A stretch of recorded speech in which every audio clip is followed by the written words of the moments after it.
Okay, so yes, leg injury, motorcycle related. You can't make this up. Lou also has a leg injury, and both on the right side. Yeah, luckily not motorcycle related. So yeah, we have a lot to talk about. I'll talk about this because there's just a lot of stuff going on. And of course, Louie, the studio and store dog, I'll reference his injury too because he wants me to. He wants sympathy. I'm not looking for sympathy. I'm just going to tell you what this is all about. Lou still can't put his leg down. Poor guy. All right, so I'm not quite as mobile as I usually am. So I'm just going to sit here today right at the Law Abiding Biker store, right at the front counter, and we will do story time here. All right, so this incident actually happened on Saturday at the time of the recording of this video. It is now the following Tuesday. I needed some time to figure things out before I put this video out. All right, so I have some notes so I don't get this wrong, but essentially this is the official diagnosis on my foot and ankle area.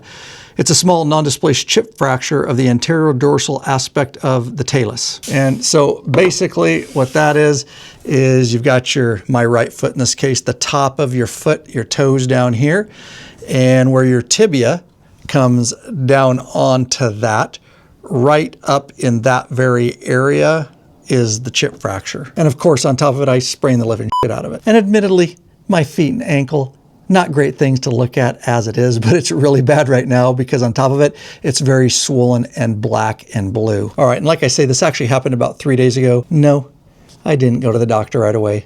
I know some of you think that's dumb. I will tell you this. I've done a lot of sports over the years, including extreme sports, and I've broken a lot of bones and hurt a lot of things on my body over time. And I feel like I'm a fairly good judge at this point on monitoring a little bit whether something's sprained or just an injury or something's actually broken. So I needed just a little time. But there is another bad decision I made after breaking it, and I'll share that with you in a minute.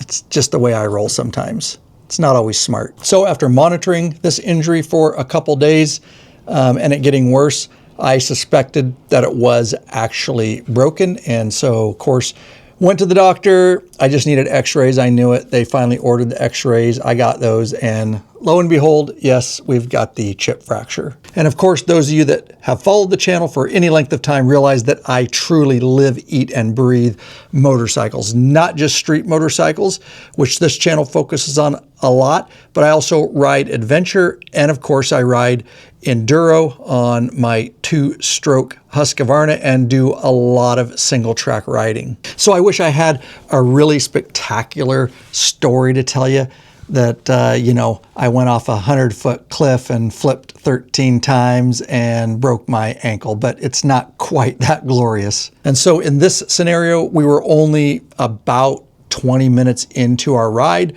on a pretty technical rock hill trying to get up it.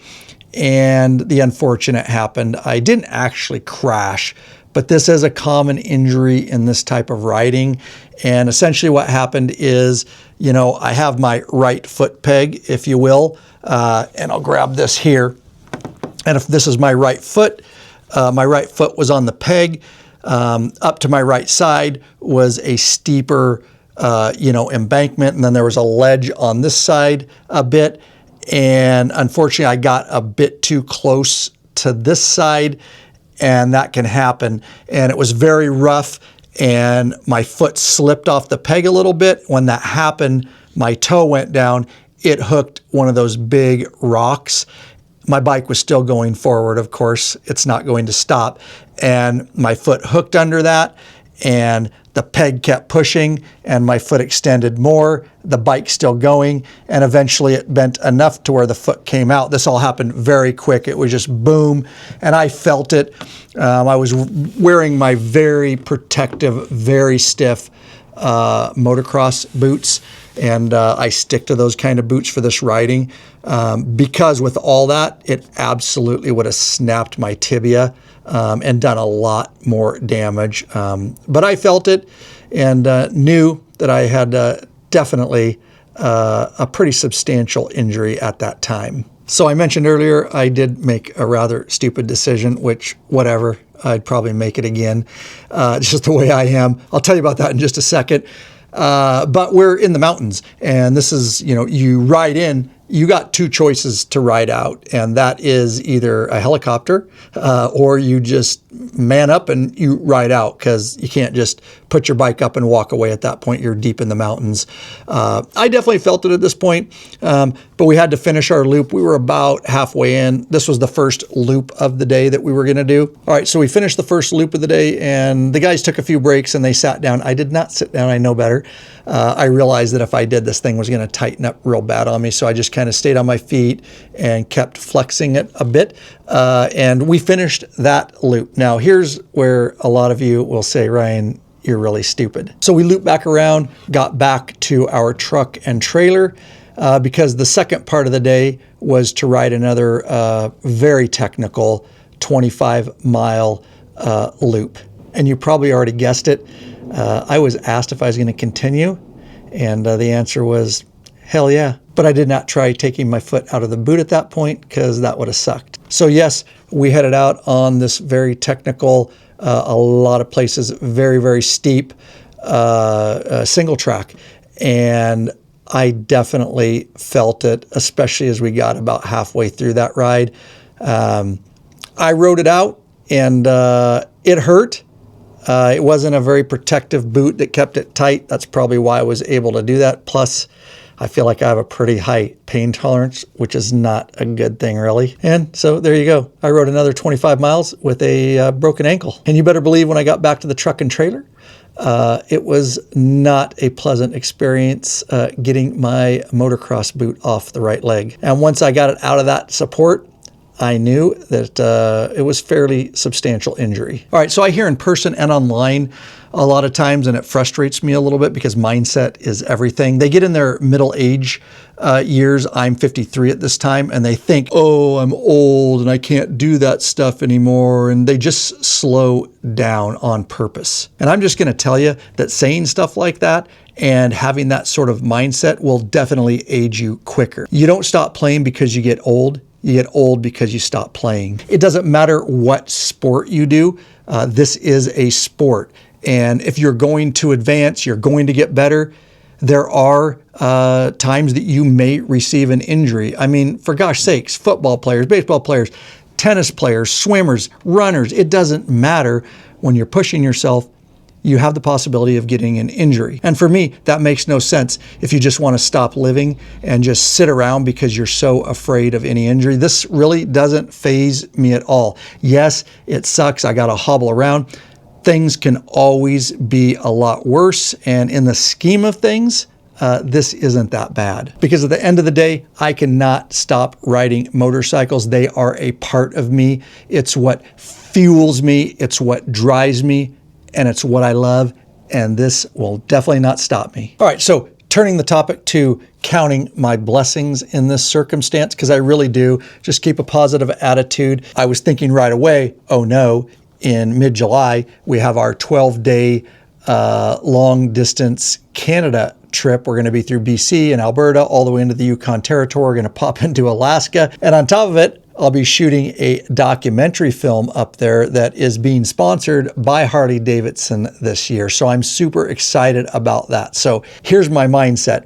I am on a full mission right now to get this foot to a point where it is good enough that I can go on that trip, and I don't see any reason why that's not going to happen. Usually this type of injury is just a boot for a little while, and of course, I got to take it easy. No, I'm not going to be doing adventure or any single track riding right now.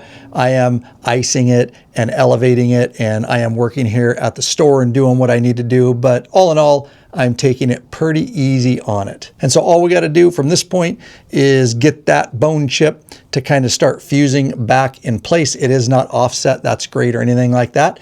And as soon as we start seeing fusing and that's looking good, then there's no reason in my mind that I can't ride my Harley-Davidson through Canada. Because you'd be good enough at that point to ride a car, and this isn't enduro riding or anything like that. It's literally just street riding, so we should be good to go. So that's what I mean about counting my blessings. Had this happened a week before or something like that, that would have really sucked. This gives me a good 4-week period to get much better at least. And I do believe the positive attitude does go a long ways towards the recovery. So with that all said, that is the overall plan. Of course, things can change, but I was confident that that's kind of the way this is going to go before I made this video. And I'm curious, let me know your thoughts if any of you out there have had a similar type injury and kind of what your recovery was like and kind of how long it took. All right, so as far as Lou goes, not in a motorcycle incident. What Lou did a day before, literally, so it's kind of funny that we're both hobbling around right now. People think that's really funny. I get it. It kind of is. Lou somehow got a piece of cheatgrass in his foot, in between his toes. He was licking it. He wouldn't walk on it. I shaved it. I looked everywhere, but it was kind of painful for him too. So anyways, yesterday, got him in the vet. He had to be sedated. They had to get it out of there, and he is on the road to recovery. Lou's going to be a little bit pissed off that I can't ride motorcycles for a little bit because he loves riding on my Harley with me in his pet carrier. But I think he understands. I'm on a one-way track to get well enough to leave for our 12-day Canada trip and shoot our documentary film, which will come out episodically starting in September of this year. So look forward to that. All right, and as I said earlier, and these are my final words, you don't stop playing because you get old. You get old because you stop playing. So get out there and ride every chance you get, Bikeaholics. Peace.